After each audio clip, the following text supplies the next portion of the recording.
Hello viewers, இன்னைக்கு நம்ம பார்க்க போறது Death Note episode 24 part 1.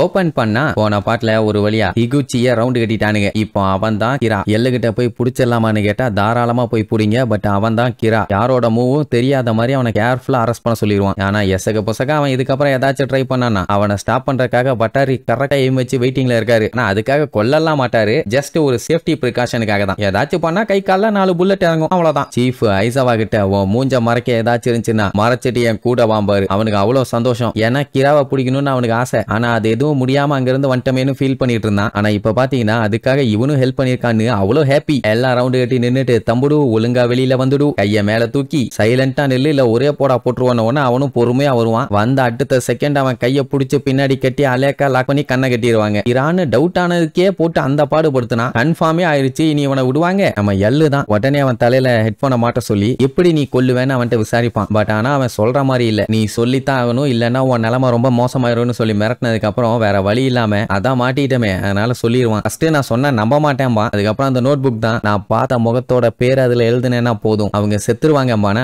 எல்ல அப்படியே முழிப்பான். என்ன சொல்றான் இவன் புரியலையேன்னு சொல்லிட்டு சீஃப் அவன் பேக்கை செக் பண்ணி டைரி எடுத்து பார்த்துட்டு ஆமா இதுல பேரெல்லாம் எழுதியிருக்கான், இவங்க எல்லாரும் தான் செத்துருக்காங்கன்னு சொல்லிட்டு இருந்தவரு திடீர்னு காட்டு கத்திட்டு திருச்சிருவாரு. என்னாச்சுன்னு கேட்பாங்க. என் கண்ணு முன்னாடி பேய் பேயின்னு கத்துவாரு. பார்த்தா நம்ம ரெம்மு தான். அதான் டெத் நோட்டை தொட்டா அவன் உருவம் தெரிஞ்சிருமே. மோகி வந்து பார்த்துட்டு சீஃப் என்னாச்சுன்னு பதறுவான். கொஞ்சம் அங்க பாருன்னு சொன்ன உடனே அவன் டைரிய வாங்கிட்டு அந்த பக்கம் திரும்புவான். அவன் கண்ணுக்கும் ரெம்மு தெரியும், அவனும் கதறிட்டு இருப்பான். இங்க இவனு 2 பேரும் மண்டைய பிச்சுக்கிட்டு இருப்பானுங்க. என்னடா நடக்குதுங்க, ஏன் இப்படி கத்திட்டு இருக்கீங்கன்னு. அதுக்கப்புறம் தான் புரியுது அந்த நோட் புக்கை தொட்டவங்களால மட்டும்தான் இந்த உருவத்தை பார்க்க முடியுதுன்னு. உடனே எல்ல அந்த நோட் புக்கை உடனே ஹெலிகாப்டருக்கு கொண்டு வாங்கம்மா. மோகி அடிச்சு புடிச்சு தூக்கிட்டு ஓடுவான். இங்க ரெம்முக்கு ஒன்னும் புரியல. லைட்டு என்ன நடக்குதுங்க, இது எல்லாமே உன்னோட பிளான் தானா? நீ அந்த டெத் நோட்டை தொட்டினா உன்னோட பழைய ஞாபகங்கள் திரும்பி வந்துடும். ஆனான்னு இழுக்கும், என்னன்னு தெரியல. இங்க எல்ல அந்த டெத் நோட்டை வாங்கின உடனே அவனுக்குமே ரெம்மு தெரியுமா, அவ்வளவுதான் ஆடி போயிருவான். அந்த செகண்ட் A to Z எல்லாத்தையும் யோசிச்சு பார்ப்பான். என்னன்னா 2 கிராஸ் இதுக்கு முன்னாடி கம்யூனிகேட் பண்ணாங்கல்ல, அதான் நம்ம லைட்டும் மீசாவும் கிராவா இருக்கும்போது அப்ப அவங்க மாத்தி நம்மளோட நோட் புக்கை காமிச்சுக்குவோம். அப்புறம் ஷினிகாமிக்கு பிடிச்சது ஆப்பிள்னு சொன்னது அப்படி இப்படின்னு நிறைய விஷயங்கள் சொன்னானே, அது எல்லாமே இப்ப மேட்ச் ஆகுது. இதுலயே அவனுக்கு நல்லா தெரியுது மொத்தம் 2 நோட் இருக்குதுன்னு. அப்போ இன்னுமே பிரச்சனை முடியல, இன்னொன்னு கண்டுபிடிக்கணும்னு இங்க எல்லாம் யோசிச்சுட்டு இருப்பான். அப்ப நம்ம லைட் அந்த டெத் நோட்டை வாங்கிடுவான். வாங்கின உடனே காட்டு கத்துவான். என்னடான்னா அவனுக்கு பழைய மெமரிஸ் எல்லாம் திருப்பி வந்துகிட்டு இருக்குது. இனி இதுக்கப்புறம் எல்லாம் காப்பாற்ற முடியுமான்னு தெரியல. லைட்டுக்கு ஒண்ணு விடாம எல்லாமே ஞாபகம் வந்துருச்சு. என்னப்பா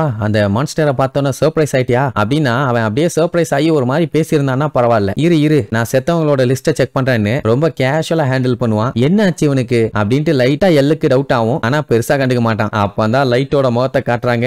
இப்ப கம்ப்ளீட்டா பழைய மாதிரி வில்லனாவே மாறிட்டான். நான் போட்ட பிளான் படி இந்த டெத் நோட் திரும்பி என்கிட்ட வந்துருச்சு. இனிமேட்டு நீ யாரும் தடுக்க முடியாதுன்னு வேற ஒரு வில்லத்தனமான சிரிப்பு. அப்பதான் இவன் போட்ட பிளானை ரிவீல் பண்ணுவாங்க. அதாவது அவன் கிராவா இருக்கும்போது நோட் புக் ரிட்டர்ன் பண்ணால அந்த டைம் நடந்த சம்பவத்தை டீடைலா சொல்லியிருக்க மாட்டானுங்க, இப்ப சொல்லுவானுங்க. அதாவது பிளாஷ்பேக். லைட் கிட்ட இருந்த அந்த டெத் நோட்டை ரெமு கிட்ட கொடுத்துட்டான். அதாவது இந்த டெத் நோட்டோட ஓனர்ஷிப் வேண்டாம்னு சொல்லி ரெமு கிட்ட கொடுத்தாச்சு. அதை ரியூக்கு கிட்ட கொடுக்க சொல்லுவான். அப்ப என்னாவும் அந்த நோட்டோட ஓனர் யாரு, இனி ரியூக்கு தான். மறுபடியும் அந்த ரியூக்குவை கீழே போட சொல்லி அதை திருப்பி நம்ம லைட் எடுத்துக்கிட்டான். என்னடா சுத்தி விளையாண்டுகிட்டு இருக்க, எல்லாம் ஒரே கணக்கு தானே, இதுல எதுவுமே மாறாதே. இல்ல அதுல ஒரு விஷயம் இருக்குது, டைம் வரும்போது உனக்கே தெரியும்பா. இப்ப அடுத்தது நம்ம பைய யூஸ் பண்ணானே அந்த நோட் புக், அதான் ஃபர்ஸ்ட் நம்ம பையில கிடைச்சதே அது. அதை இப்போ ரியூக்கு கிட்ட ரிட்டர்ன் பண்ணுவான். அதோட ஓனர்ஷிப்பை இப்ப ரெம்மு கிட்ட கொடுக்க சொல்லுவான். இப்ப ரெம்மு என்ன பண்ணுனா நான் சாதிச்சு காட்டணும், நான் பவர்ல இருக்கணும் அப்படின்னு பேராசை பிடிச்சி விரித்தனமா இருப்பாங்கல்ல, அந்த மாதிரி ஒருத்தனை செலக்ட் பண்ணி இந்த நோட்டை கொண்டு போய் கொடுக்க சொல்லுவான். அதாவது அந்த நோட் புக்கை அவங்களுக்காக மட்டும் யூஸ் பண்ணும் அந்த மாதிரி ஒரு ஆளு. அப்படி பார்த்து கொடுத்த ஆள் தான் ஹிகுச்சி. இப்ப இதை மட்டும் பக்காவா பண்ணிட்டாலே போதும், மீசாவை சீக்கிரமாவே ரிலீஸ் பண்ணிடுவாங்க. அப்படி அவளை ரிலீஸ் பண்ணலன்னா சில வருஷத்திலேயே நீ கொன்றுங்கிற மாதிரி ரெம்மு கிட்ட சொல்லிடுவான். ரெம்மு நீ என்ன நினைச்சிட்டு இப்படி சொல்றாங்கிற மாதிரி கேட்கும். என்ன நம்பு, நான் மீசாவை எப்படியாச்சும் காப்பாத்துவேன்பா. சரி ரைட்டு, நீ மீசாவை காப்பாத்துறதுக்காக தான் இதை செய்ய சொல்றீங்கன்னா நான் இதை பண்றேன்னு சொல்லிட்டு அங்க இருந்து கிளம்பிடும். அதுக்கப்புறம் இவனை எப்படியும் அடைச்சு வச்சிருவாங்கன்னு அவனுக்கு தெரியும். 24 ஹவர்ஸ்க்கு அப்புறம் என்னோட டெத் நோட்டோட ஓனர்ஷிப்பை நான் உங்ககிட்ட கொடுத்துருவேன். அந்த டைம் மறுபடியும் கிரிமினல்ஸ் சாகிறது ஸ்டார்ட் ஆகும். அதுக்கப்புறம் என்ன,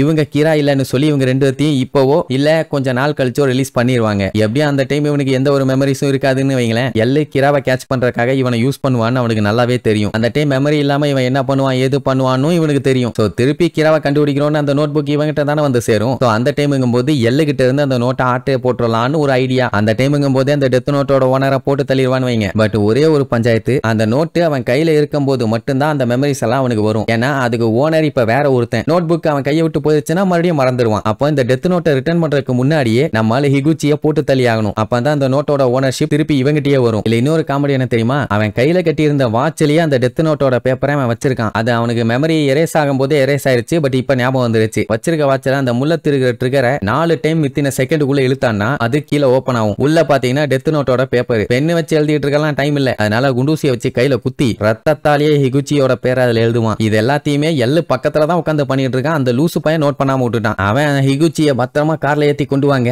நம்ம அவனை விசாரிக்கணும்னு இருப்பானா. இங்க லைட் நம்ம ஏன் இந்த புக்கை சயின்டிபிக்கா அனலைஸ் பண்ணக்கூடாதுங்கிற மாதிரி கேட்பான். என்னப்பா வித்தியாசமா பேசிட்டு இருக்க, இதெல்லாம் சயின்ஸுக்கு அப்பாற்பட்டதுன்னு சொன்ன உடனே அதுவும் கரெக்ட் தான் அப்படின்ட்டு ஒரு மாதிரி பேசுவான். எல்லுக்கு ஏதோ ஒன்னு இடிக்குது. அந்த டைம் லைட் எப்பண்டா அந்த 60 செகண்ட் முடியும்னு வெறித்தனமா வெயிட் பண்ணுவான். கரெக்டா முடிஞ்ச அடுத்த செகண்ட் அவன் கத்துன்னு கத்திட்டு இருப்பான். ஐயோ ஐயோன்னு எல்லாம் பதறிட்டு இருப்பாங்க. என்னடா நடக்குதுங்கன்னு. வேற என்ன, அவனை போட்டு தள்ளிட்டான். அது மட்டும் இல்லாம எல்லாம் பார்த்துட்டு அடுத்து நீதாண்டா ரெடியா இருப்பான். அங்க அவனே பேய் அடிச்ச மாதிரி உட்கார்ந்துட்டு இருக்கான், என்ன நடக்குதுன்னு தெரியாம. சோ இதுக்கப்புறம் நம்ம பையன் மறுபடியும் சம்பவங்களை தாறுமாறா பண்ண போறான். அதை எந்த லெவல்ல எவ்வளவு வெறி பிடிச்சு பண்ண போறான்னு அடுத்தடுத்த எபிசோட்ல பார்க்கலாம். டாடா.